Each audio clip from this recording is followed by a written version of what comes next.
Snakes are totally innocent. A snake bite is a total accident. If someone tries to kill it, they will defend themselves. I have a pet dog, but I can't imagine having a pet python. We'd never bite anybody. They're so easy to keep. And what about crocodiles? Crocodiles comes a little different.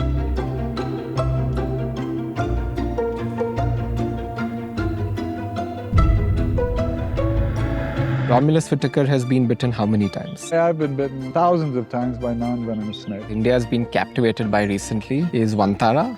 I met Anant, Ambani up in Bombay. I talked about my problem with surplus crocodiles. What were you scared of when you were young? People. Do you think there are enough young people choosing conservation as a career? Kids who would be our next generation of wildlife biologists say, it's just too difficult. I can't do this. You've not been afraid of anything. I have a strong respect for any wild animal. I don't have any specific fears of anything. I almost got bitten at least 3 times. And usually they're fairly calm if you are fairly calm. I'm delighted to be a part of Zerodha's 01 Media Network. If you want to learn from the lived experiences of our seniors, been there, done that is the channel to follow.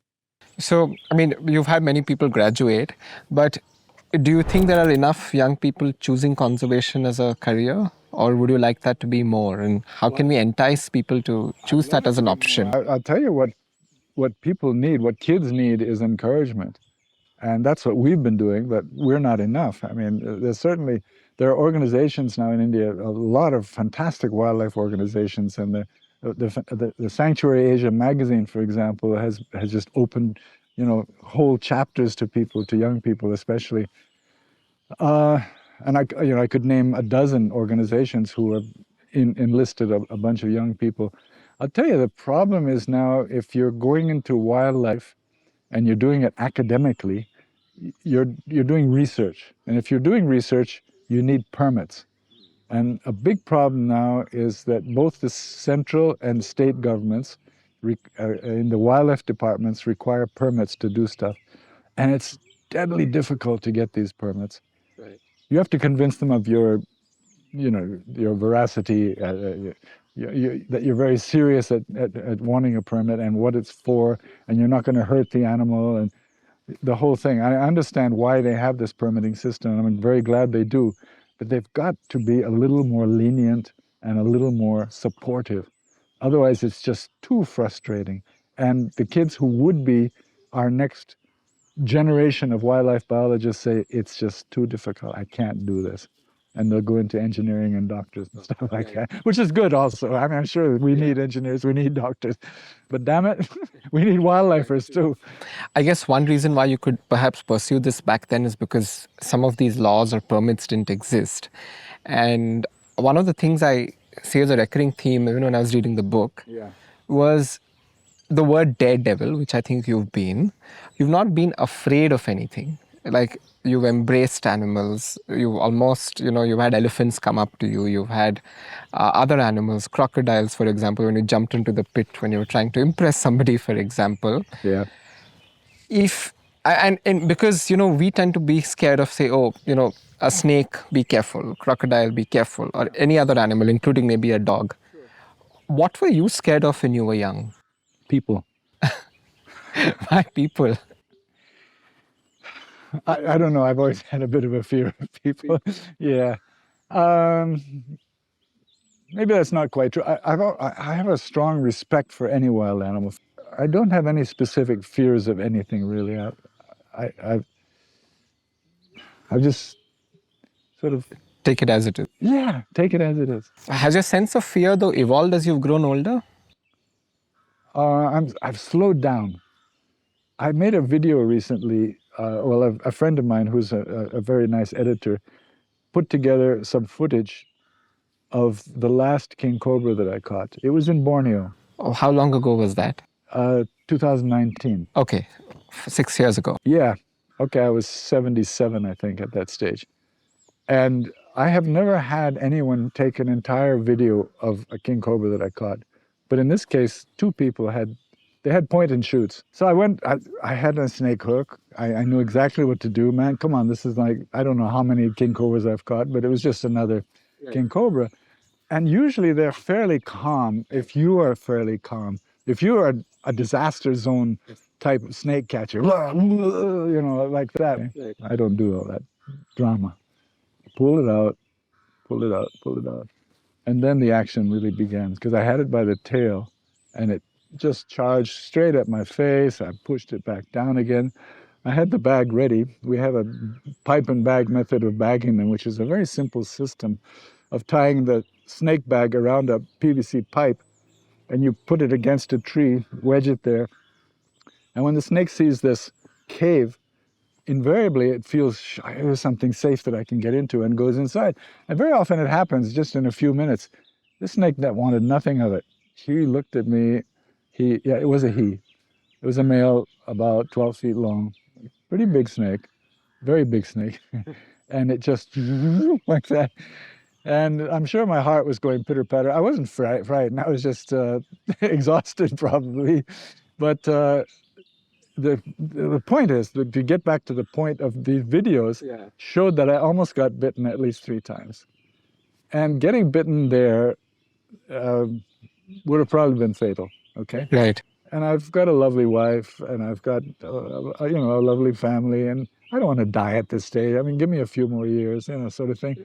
Do you have any more memorable experiences like this, thinking this is going to be easy, or sometimes thinking it was going to be hard and it turned out to be really easy? Yeah, probably a dozen or more. I mean, you know, throughout your life, when you're a snake hunter, you do stupid things, and as people will hopefully read Snakes, Drugs, and Rock and Roll, they'll see that I did get nailed by venomous snakes a few times. I'm not proud of it. It's nothing to be proud of. Getting bitten by a snake is a stupid, foolish move. It means you're slow. It means you've done something stupid rather than something smart. And you know, each experience that you have is a lesson, and you got to be careful, especially if you're going to do this as a profession. And what happens when snakes or crocodiles or even wildlife, when they start becoming older? What are some of the changes in the pattern of behavior that you think happen? And is there anything we as humans can learn from that as well? I think the calmness and serenity of older snakes and older crocodiles is very interesting. The best example that I'm not talking about the age of the snake necessarily, but just the attitude of people, older people, for example, in particular, in villages in Burdwan district of West Bengal, where the cobras there in these villages, these particular villages, is called Janklai, to do with Jangeshwari, one of the goddesses, and they worship her. Okay. And they do not kill snakes there. In fact, they not only do not kill them, they totally respect them. And the snakes totally respect the people. Older people there, if a young, what was great is they did a BBC interview with a lady who had just come to the village from outside to marry one of the men there. And they interviewed her, and then interviewed some of the old people living in the village. And she said, thank goodness for these older people who told me, look, we've been living with these snakes for all my life, since I was a little kid. These are people 60, 70 years old, saying that we are not frightened of these snakes, and they are not frightened of us. So snakes can get to know people, and people can get to know snakes. I just wish this could happen all over the country. Right. One of the things India has been captivated by recently is Vantara, which is apparently a conservation effort. Yeah. What do you know about it, and what are your thoughts on that? Well, I can tell you one thing. When I met Anant Ambani up in Bombay, we talked about, I talked about my problem with surplus crocodiles. And he asked me, so how many surplus do you have? I said, we got close to 1,000. And his eyes lit up. And this was the thing I was waiting for, you see. And I kind of had this already figured out. I knew that he loved animals, and he loved keeping animals, and he loved collecting animals. And to make a long story short, he sent some people down there, and some of our people went up to his Vantara, which was just starting out, okay? This is several years ago. And it hadn't opened yet or anything like that. But in a way, it was probably a good beginning for him because keeping crocodiles is a fairly simple thing. You just make a big enclosure for them. Okay, let me start from the beginning. The Croc Bank is 9 acres, the Madras Crocodile Bank. And we had well over 1,000 crocodiles there, about 1,500 or more. And it was getting very crowded. I could show you pictures which would, it really made us sad to see these crocodiles. They're fairly happy, they're all healthy, they're all lying on top of each other and stuff.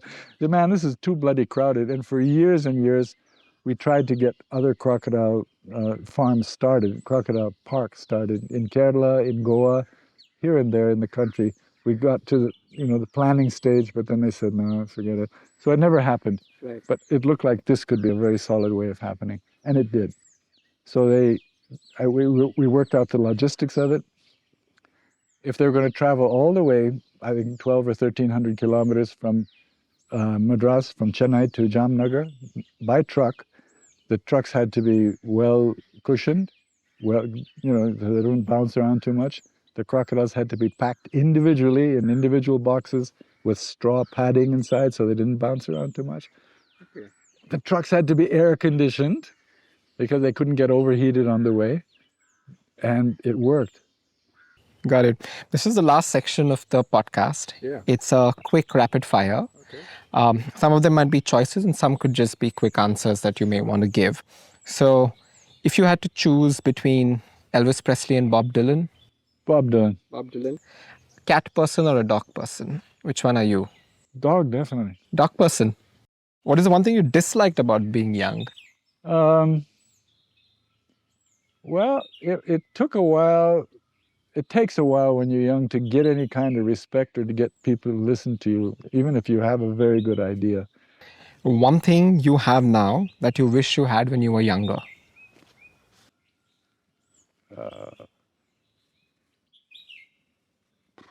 Perhaps what I just said. I mean, perhaps the recognition that some of my ideas are pretty bloody good. Good. One thing you had when you were young that you wish you also had now? Youth.